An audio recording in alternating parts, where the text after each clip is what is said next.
નમસ્કાર દર્શક મિત્રો, અમારી ચેનલ પર આપનું ફરી એકવાર હાર્દિક સ્વાગત છે।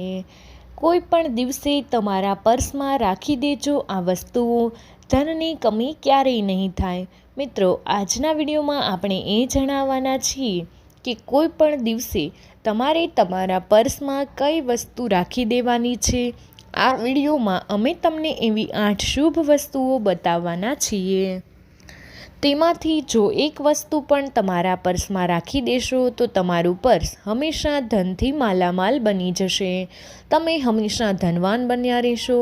તમારા જીવનમાં હંમેશા ધન સંબંધિત નાની મોટી સમસ્યા આવતી હોય, તમારા જીવનમાં પૈસાને લઈને સમસ્યા આવે તો વિડીયોને અંત સુધી ધ્યાનથી સાંભળજો, તો જ તમને આના વિશેની ખાસ જાણકારી મળશે। સાથે સાથે એવી ગુપ્ત વસ્તુ પણ જણાવીશું કે જેને તમારે તમારા પર્સમાં રાખી દેવાની છે તો તે તમને ધન દોલતથી માલામાલ કરી દે છે। આ ઉપાયને આમ તો કોઈ પણ દિવસે કરી શકાય, પરંતુ વિશેષ પરિણામ મેળવવા માટે શુક્રવારના દિવસે કરવો ખૂબ જ શુભ માનવામાં આવે છે, કારણ કે શુક્રવારનો દિવસ માતા લક્ષ્મીનો દિવસ હોય છે અને સાથે સાથે ભક્તો માતા સંતોષીના પણ આશીર્વાદ મેળવે છે। માતા લક્ષ્મીજીના આશીર્વાદ પણ મેળવવા માંગો છો તો વિડીયોને અંત સુધી ધ્યાનથી સાંભળજો। જે લોકો ઉપર માતા લક્ષ્મીજી તેમના આશીર્વાદ વરસાવવાના હોય છે તે લોકોને ધન દોલતથી માલામાલ બનતા કોઈ રોકી નથી શકતા।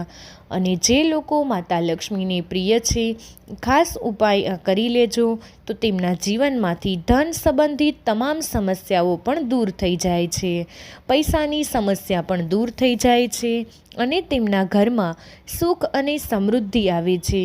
જ્યોતિષશાસ્ત્રમાં મુજબ શુક્ર ગ્રહનો સંબંધ માતા લક્ષ્મીજી સાથે માનવામાં આવે છે।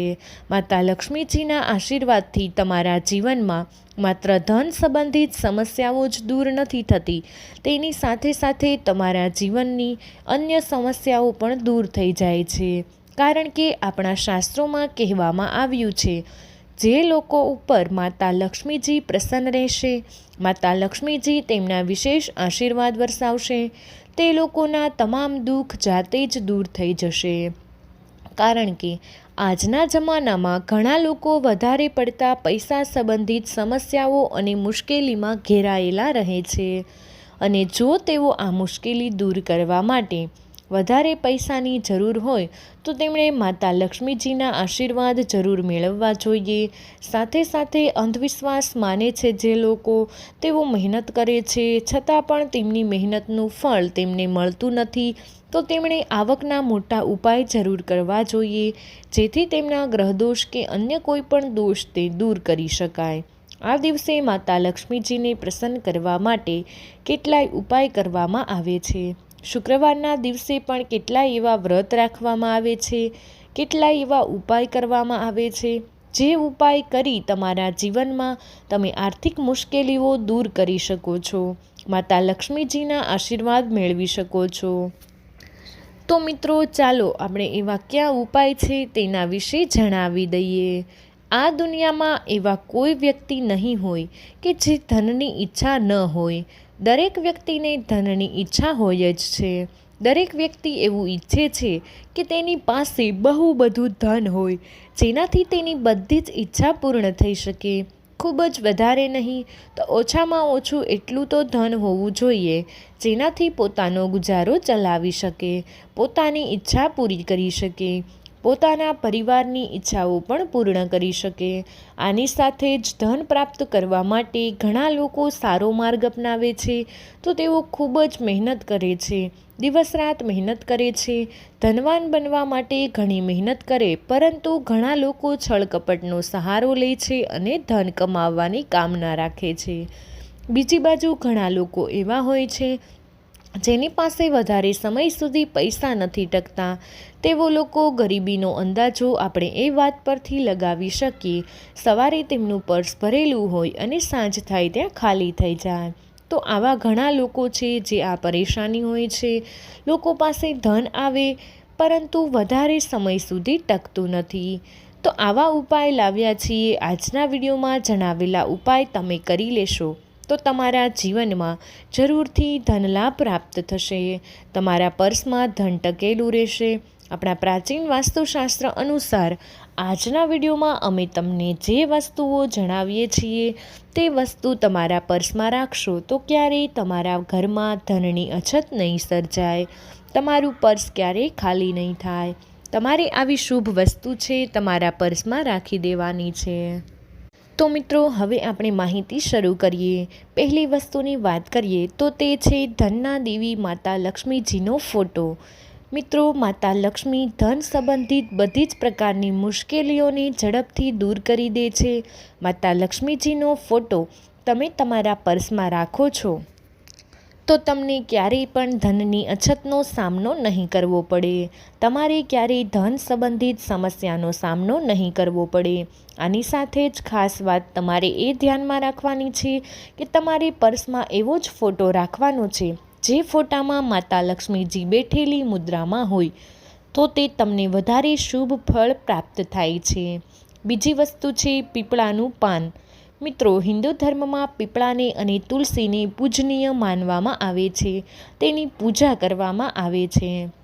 ખૂબ જ વધારે મહત્ત્વ છે. બંનેના સંબંધમાં ઘણા બધા શાસ્ત્રીય ઉપાય પણ છે. તમે જો કરો છો તો ધન સંબંધિત સમસ્યાઓને તમારા જીવનમાંથી તમે દૂર કરી શકો છો. સાથે જ તમારા જીવનમાં કોઈ પણ સમસ્યાઓ આવતી હોય તો તેને નિવારણ માટેના પણ આ બંને છોડના ઘણા બધા ઉપાયો દર્શાવવામાં આવ્યા છે.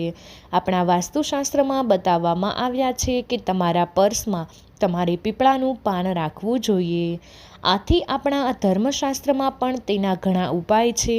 પર્સમાં ક્યારેય ધન ઓછું નહીં થાય, ધન ટકેલું જ રહે છે. ન કરવાની જગ્યાએ ખર્ચ પણ નથી થતું. પીપળાના પાનને તમારે અભિમંત્રિત કર્યા બાદ શુભ મુહૂર્તમાં તમારા પર્સમાં રાખવું જોઈએ.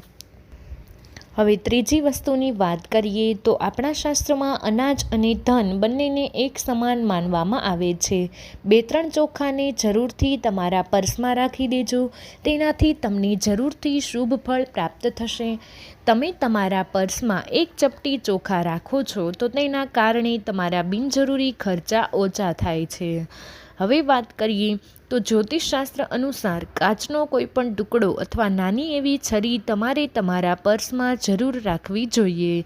પર્સમાં જરૂરથી રાખવાથી આ ઉપાય પણ ધન વૃદ્ધિમાં સહાયક સાબિત થાય છે. તમે તમારા પર્સમાં કોડીઓ અથવા ગોમતી ચક્ર પણ રાખી શકો છો. આથી માતા લક્ષ્મી તેમના આશીર્વાદ તમને જરૂરથી આપે છે. હવે વાત કરીએ ચાંદીનો સિક્કો. ચાંદીનો સિક્કો અથવા માતા લક્ષ્મીજીનો સિક્કો હોય અથવા કોઈ પણ ચાંદીનો સિક્કો હોય તો તેને તમારા પર્સમાં રાખી શકો છો. તમારા ધન વૃદ્ધિના ઘણા બધા સંકેતો દર્શાવે છે અથવા તો ધન વૃદ્ધિ કરવામાં માતા લક્ષ્મીજીના આશીર્વાદ મળે છે. તે ખૂબ જ ફાયદાકારક સાબિત થાય છે. તમારા પર્સમાં જરૂરથી એક ચાંદીનો નાનો સિક્કો રાખવો જોઈએ. ચાંદીનો સિક્કો રાખો છો તો ધન લાભ થાય છે. સોનાનો સિક્કો તમારા પર્સમાં રાખો છો તો તેને કારણે માતા લક્ષ્મીજી પ્રસન્ન થાય છે, તમારા ઉપર ધનની વર્ષા કરે છે.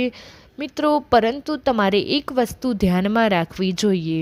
જે તમારે ચાંદી અથવા સોનાનો સિક્કો તમારા પર્સમાં રાખો છો તો તેના પહેલાં તમારે સિક્કાને સૌપ્રથમ મંદિરમાં માતા લક્ષ્મીના ચરણોમાં રાખી દેવાનો છે. ત્યારબાદ જ તમારે પૂજા આરાધના કર્યા પછી જ પર્સમાં રાખવો જોઈએ. તો મિત્રો, વિડીયો પસંદ આવ્યો હોય તો વિડીયોને એક લાઇક કરી દેજો. તમારા બધા જ મિત્રો સાથે વિડીયોને શેર કરી અમારી ચેનલને સબસ્ક્રાઈબ કરવાનું ભૂલશો નહીં. કમેન્ટ બોક્સમાં જય મા લક્ષ્મી અને જય વિષ્ણુ ભગવાન જરૂરથી લખી દેજો.